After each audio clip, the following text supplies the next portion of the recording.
Halo semuanya, kembali lagi di channel gue. Di video kali ini, gue bakal ngebahas salah satu episode dalam serial Gumball yang berjudul The Job.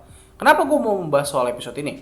Well, di video pembahasan mengenai dimensi Void, ada beberapa orang yang berkomentar bahwa dalam episode ini, Richard memiliki hubungan dengan dimensi Void. Hah? Gimana bisa? Apakah memang benar dia memiliki hubungan dengan dimensi Void? Well, tanpa menunggu lebih lama lagi, kita langsung masuk ke pembahasan dalam 3, 2, 1. Pertama-tama aku bakal ngebahas soal plot cerita dari episode ini. Jadi dalam episode The Job, Richard yang merupakan ayah dari Gumball, Darwin, dan Anais akhirnya mendapatkan pekerjaan. Semua anggota keluarga menanggapinya dengan cukup baik, kecuali istrinya yaitu Nicole.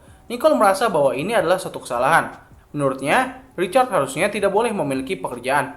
Awalnya ia mencoba untuk menenangkan diri dan menganggap kalau semua ini akan baik-baik saja. Hingga akhirnya ia melihat berita di televisi kalau keadaan Elmore menjadi kacau ketika Richard melewati daerah itu. Ia pun bergegas untuk mengejar Richard dan sekaligus membawa Larry untuk memecatnya. Dalam perjalanan, kita bisa melihat kalau kondisi Elmore menjadi sangat chaos. Gravitasi menjadi tidak berlaku, siang menjadi malam, dan time loop muncul di mana-mana. Ketika Richard sampai di tujuannya, sebuah lubang hitam muncul dan menarik semua yang ada di kota Elmore secara perlahan. Tapi untungnya, Larry berhasil memecah Richard dikarenakan ia telah memakan setengah dari pizza yang ia akan antar. Waterson, in accordance with Article 34 of the Affirmative Pizza Handbook. I fire thee. Seketika lubang hitam itu tertutup dan semua kembali ke sedia kala. Oke, sekarang kita masuk ke pertanyaan. Apakah Richard memiliki hubungan dengan dimensi Void? Jawabannya yes and no. Kenapa bisa begitu?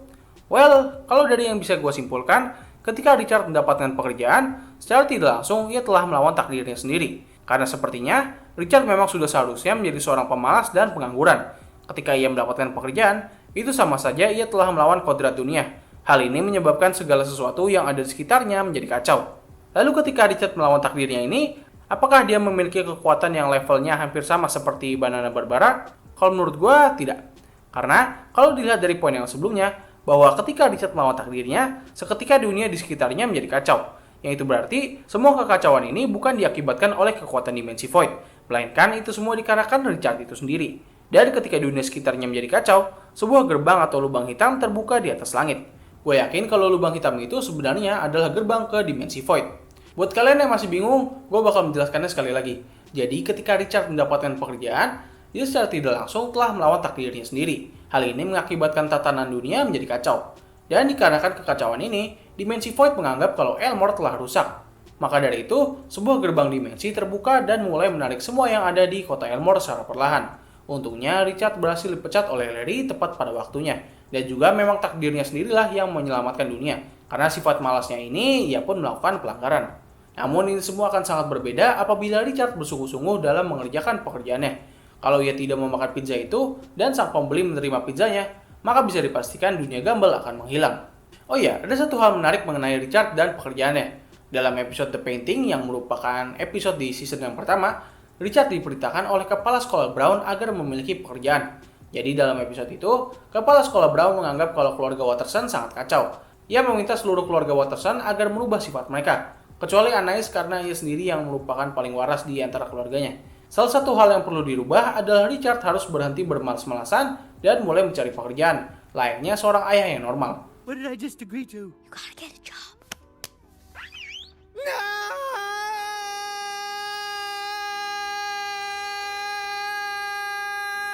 Tetapi ketika ia sudah mendapatkan pekerjaan, seketika ia langsung dipecat dikarenakan ia datang terlambat. Dalam episode ini, untungnya Richard belum sempat memulai sedikit pun pekerjaannya. Maka dari itu, dunia belum sempat kacau ketika ia menerima pekerjaan.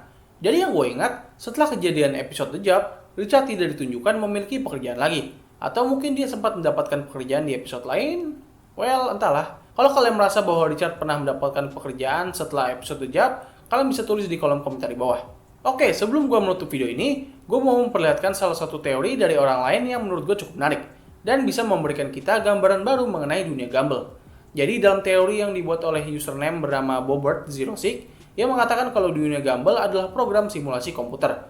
Bukti yang menguatkan teorinya adalah dalam episode yang gue bahas kali ini. Jadi ketika Richard mendapatkan pekerjaan, sistem komputer mencoba mengubah tatanan dalam dunia simulasi ini agar bisa menyesuaikan perubahan dari Richard. Akan tetapi perubahan ini malah mengakibatkan sebuah glitch yang berbentuk seperti anomali gravitasi dan juga cuaca di dalamnya. Sebenarnya ia hanya menjelaskan sampai situ saja mengenai hubungan teorinya dengan episode ini. Namun gue bakal mencoba untuk menambahkan teori ini. Jadi ketika dunia simulasi ini sudah kacau, seseorang yang menjalankan simulasi ini merasa kalau dunia ini harus dimatikan. Namun sebelum ia berhasil mematikan secara total, Richard dipecat dari pekerjaannya dan semua menjadi kembali normal.